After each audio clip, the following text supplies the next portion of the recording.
All right. So, what do you make of, according to data, cyber attacks in Nigeria in 2023 falling by about 10%, but banking malware rising by about 8% in the same year? What's your takeaway from that? Well, that's an interesting statistics because cyber attacks will always continue to increase.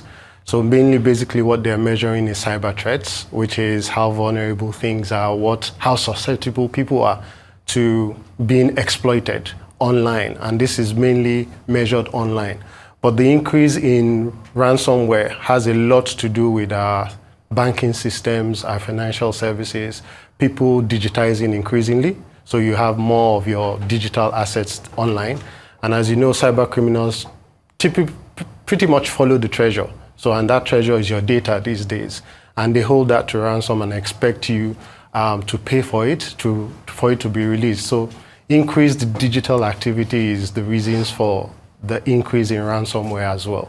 You mentioned financial data. It's very sensitive. And of course, I mean, you're talking about people's money here. Is enough being done to reduce the attacks on the financial side for banking data? Well, enough is subjective. So there's a lot that is being done. So CBN, for instance, mandates a lot of the financial institutions to go through some steps, measures, implementation of some security measures, a whole lot of security certifications to increase their posture and help protect sensitive information. However, as people are doing that, we also know that these malicious actors are not relenting, they're not resting. They have a career in themselves doing that. So it's basically how well you continue to protect yourself. So it's not a one-off thing. You have to do it continuously. Will it always be enough? Maybe not. But you need to do it continuously and all the time. Okay, so in that case, how much of what we see, at least from your vantage point, is, individuals being reckless with their data or being careless as opposed to weak controls on the institution side? How would you divide it up? That's interesting because on both sides, the human element is also there. So whether it's controls, weak controls, or people being reckless, it's underpinned by a human being having to do something. As we all know, the human being is also the weakest link in any security process or chain. And from time to time, you find that controls have been put in place. And what we see is over time, people tend to get lax and complacent, and that exposes them. But a lot of the time also, it's also people not knowing how sensitive the data or information they have is. So if you don't know how sensitive that is, then you're not likely to be able to prevent it or protect it well from cyber attacks. But a typical example is the traditional world of banking. Everybody believes money is kept in the vault. And there's a whole lot of protection the bank puts around physical protection of the vault. If we move to the digital world, we need to think about it that way as well. So whatever is sensitive to you, be it your personal data, financial data, you apply the same level of security to it. Now, the Nigeria Data Protection Act is a deadline, I think, of March 31st. A lot of businesses have to comply. What are businesses like yours doing to try to get them, ready before that deadline? All right, we're doing a couple of things. First and foremost, we're a registered entity with the Nigerian Data Protection Commission to help organizations prepare, look at their processes with regards to data protection and privacy, but also assess them towards that act and the regulation as well, and certify them to it.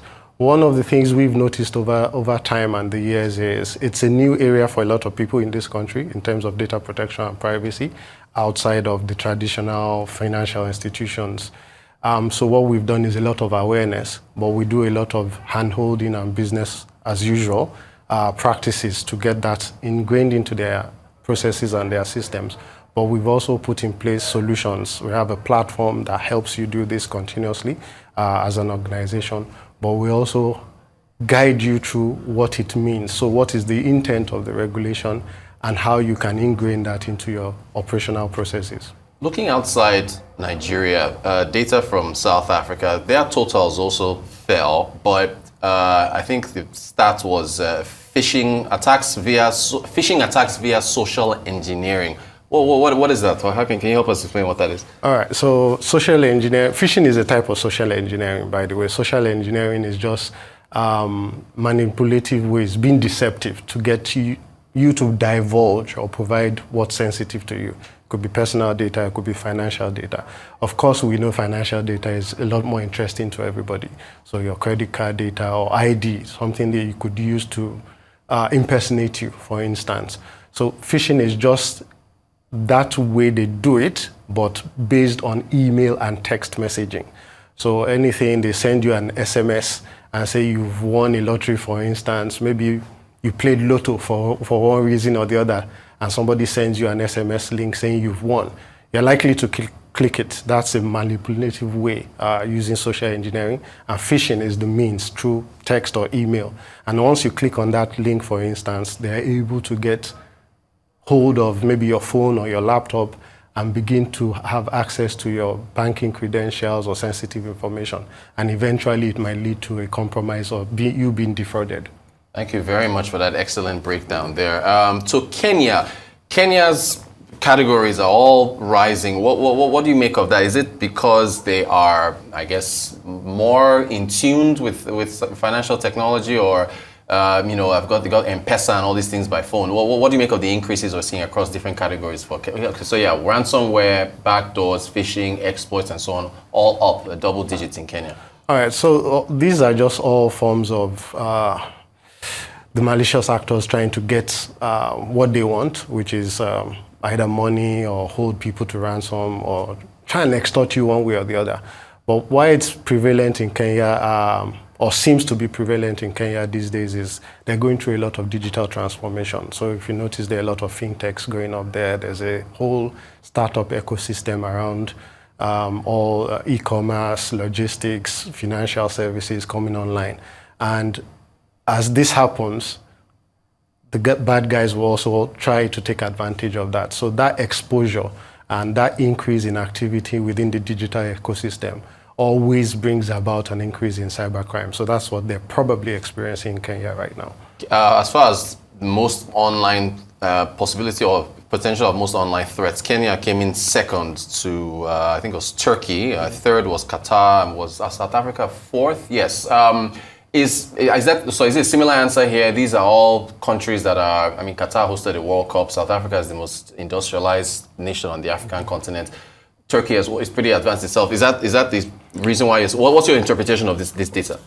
Turkey is similar. So I looked at the report, I've read it. It's more that Kenyan users Turkish users are actually more susceptible to cyber attacks. So there's an increase there for whatever reason the report didn't state.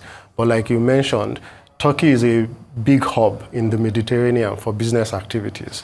A lot of Nigerians go to Turkey these days to do business for one reason or the other.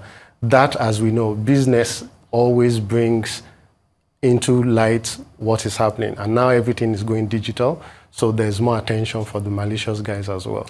What's your advice for, just to wrap up, for folks to be more safe in 2024? What do they have to pay attention to?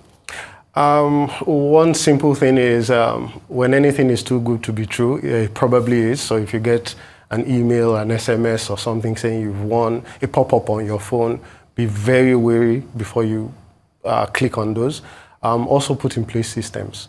So simple things like endpoint detection, antivirus for lay people. In institutions, it has to do with a lot of awareness training, implementing controls, but also assessing the controls, because it's one thing to put it in place.